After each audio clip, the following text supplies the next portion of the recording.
자, 이제 숙제 잘해 오셨는데요. 어, 그래도 문제점을 조금 알고 가시는 게 더 좋을 것 같아요. 일단은 꽃은 지금 먹 색깔이 톤이 다 꽃이나 이파리나 줄기나 같잖아요. 여기서 변화를 좀 줘야지 좋을 것 같아요. 그리고 꽃 모양이 국화꽃 같은 경우는 이렇게 타원형이라고 보시면 돼요. 네. 근데 한쪽이 이렇게 여기서 이렇게 원을 이렇게 그려놨을 때 요 안에 들어가는 게 좋지 네. 많이 삐져나가잖아요. 네. 그러니까 지금 우리가 진도 나가는 것 중에 국화 하시는 거는 제일 간단하고 쉬운 방법이에요. 근데 국화도 종류에 따라서 굉장히 기법이 많은데 일단 이렇게 했을 때 모양을 만들어 놓잖아요. 요거는 뭐 제일 쉬운 방법이야. 이렇게 해서 이 사이사이로 이렇게 넣는데 그냥 요 정도 느낌이 좋아요. 여기서 약간 변화를 더 주고 싶으면 한두 개 정도 이렇게 빠져나가는 정도로 전체적인 구도를 이렇게 잡는 게 좋지. 이게 너무 벗어나면 안 좋아요. 그리고 이제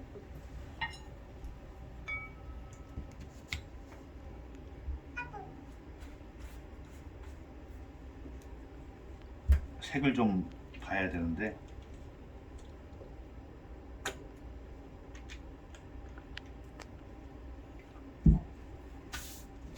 우리가 이제 단목을 만들잖아요. 방법이 이제 여러 가지가 있지만 우선 중간목을 이렇게 좀 만들어 놓으세요. 이게 가장 편하더라고 할 때 보면.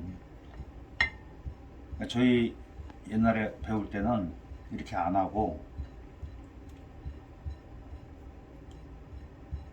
그냥 여기다 이렇게 비벼서 했어요. 물 조금 해가지고. 두 가지 방법을 나중에 다 아셔야 돼. 이렇게 중간목을 만든 상태에서 끝에 가장 진한 걸 찍어서 이것도 이렇게 하게 되면은 색이 이렇게 그라데이션이 나오죠. 복화시가 되는 게 나온단 말이야. 그러면은 저희가 좋은 거 같은 경우 여기서부터 까만 게 이렇게 싹 이렇게 밀려 들어와요. 스펙트럼이 생겨. 그래서 이걸 여러 번 하다 보면은 얘가 이제 그 방향에 따라서 그 명암이 좀 생기면서 변화가 좀 생겨요. 그리고 이제 두 번째로 좀 주의할 거는 처음에 할 때 보면은 물의 양이 많아요. 특히 물이나는 물과의 싸움인데 물이 많으면 안 돼. 또 너무 또 그래서 다 빼 이렇게 막 해가지고 다 빼고 하면 또 붓이 다 터져. 그러니까 그 시점을 찾는 게 이제 중요한 역할이라고 보시면 돼요. 그러고 나서 연맥을 이제 나중에 가서 인맥을 이렇게 치잖아요. 그런데 이 정도로 되면 너무 번진 거야. 그러니까 요게 물이 적은 상태에서 시간을 조금 두면은 어느 정도 이제 얘가 건조가 될 때가 있어요. 마르려고 할 때. 그때 가장 진한 걸로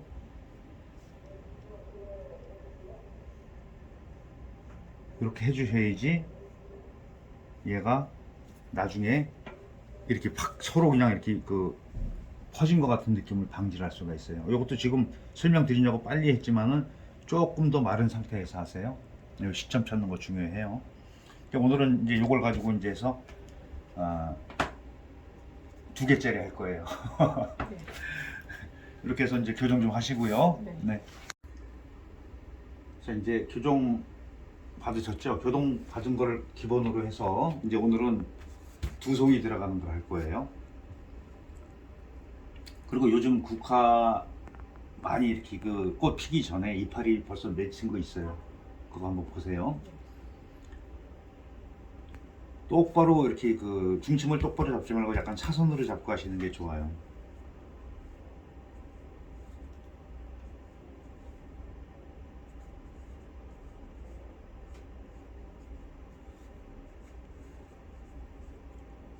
그리고 이제 붓도 크기가 여러 가지 종류가 있는데 지금 쓰시는 건 이제 무심필로 하잖아요. 근데 이제 경호붓 이런 거 쓰시면 좀 더 탄력은 있어요. 그 주의할 점은 여기 이 부분을 좀 가까이 좀 해주세요. 이 부분을 이렇게 꽉 조이는 게 좋아요. 보면 가운데가 구멍이 뻥 뚫어지게 하는 경우가 많이 봐요. 네. 그럼 좀 별로 보기 좋지 않더라고요. 이 정도로 해서 아까 말씀드렸듯이 그냥 이렇게 타원형 정도 만드시고, 그리고 이제 독립적으로 하지 마시고 이제 여기서는 반 정도 겹칠 거예요.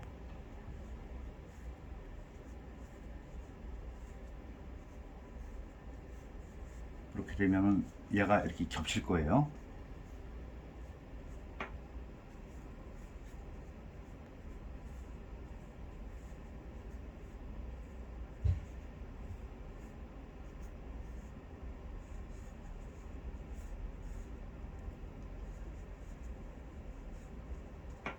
이 정도 하면은 나중에 보면은 이렇게 겹친 걸로 보이죠? 일직선으로 나오면 별로 재미없으니까 이렇게 한 개 정도 더 이렇게 빼서 층해를 주시면 되고, 여기 주의해야 돼요. 여기. 그러고 나서 이제 붓을 빠셔야죠.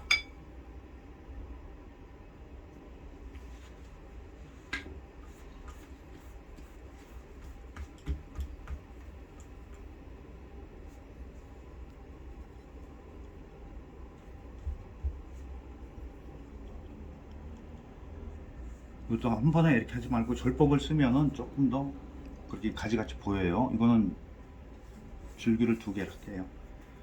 똑같이 하지 마시고 약간 이렇게 변화를 주게 해서, 보통 그 특징을 보면은 위에 있는 이파리들은 다 위쪽을 보게 돼 있어요. 그리고 아래에 있는 거는 이제 이파리가 커지면서 아래를 향하는데, 한두 개 정도만 이렇게 위로 해주시고 나머지는 그냥 다 밑으로 하셔도 돼요. 이렇게 겹치게 미리 이걸 해놔도 되고, 내가 지정을 할 때 이렇게 해놔도 되고, 이파리 한 다음에 하셔도 돼요. 내려오면서 좀 넓어지는 게 특징이 되겠죠. 네, 이렇게. 그리고 위에는 조금 진한 걸로 하시면 돼요. 좀 진한 게, 좀 진한 걸로. 그리고 내려오면서 좀 흐려지죠. 겹쳐도 돼요. 이렇게.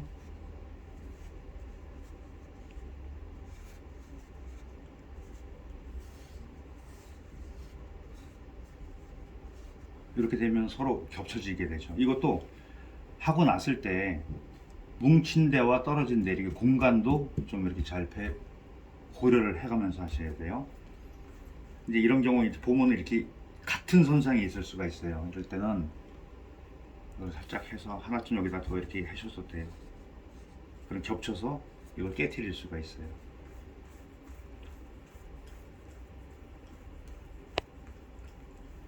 이렇게 하고 나서 이제 연맥을 쳐야 되는데, 마른 다음에 하세요. 바짝 마르기 전에. 지금 바로 할게요.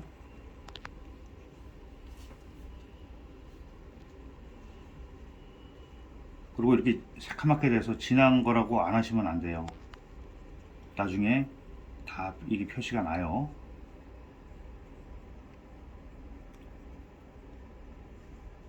그리고 지금 붓을 바꿨었잖아요. 네, 붓은 처음에 한 붓으로 하시고 나중에 이렇게 그 다른 붓으로 하셔도 괜찮아요.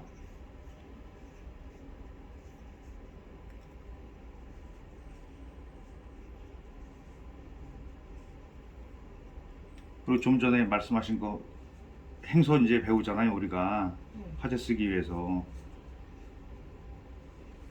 근데 화재를 써야 되는데 화재 쓰기 그 같이 하는 게 좋아요. 보통 그림만 배우시게 되면은 나중에 화재를 어떻게 써야 되는지 감이 안 와. 그렇기 때문에 화재 쓰는 연습도 하셔야 돼요. 보통 이제 그림에서는, 특히 그 문이나에서는 시, 서, 화를 같이 하잖아요.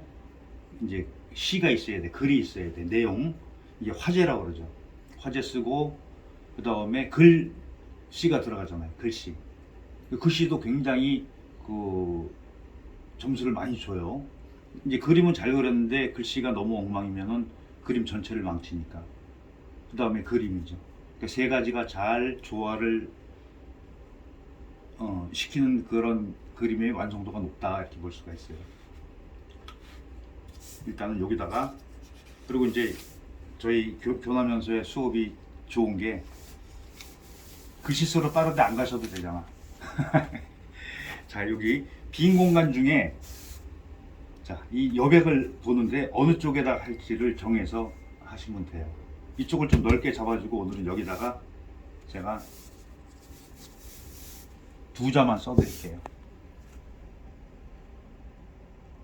써보세요. 언제 배우시는 과정을 가지고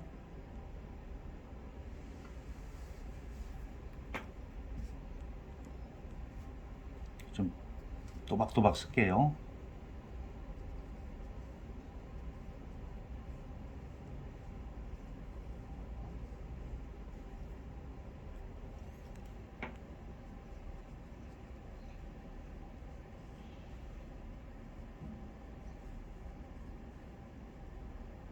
이 처음부터 이렇게 그냥 한두 자 정도 쓰는데 이 쓰는 연습을 하셔야 돼. 그러면은 나중에 이제 다음 시간에는 몇 년 언제 누가 썼다는 것까지 이제 이어서 해드릴게요. 네, 이렇게 해서 이제 두 송이 있는 거 완성해 보시고요. 네.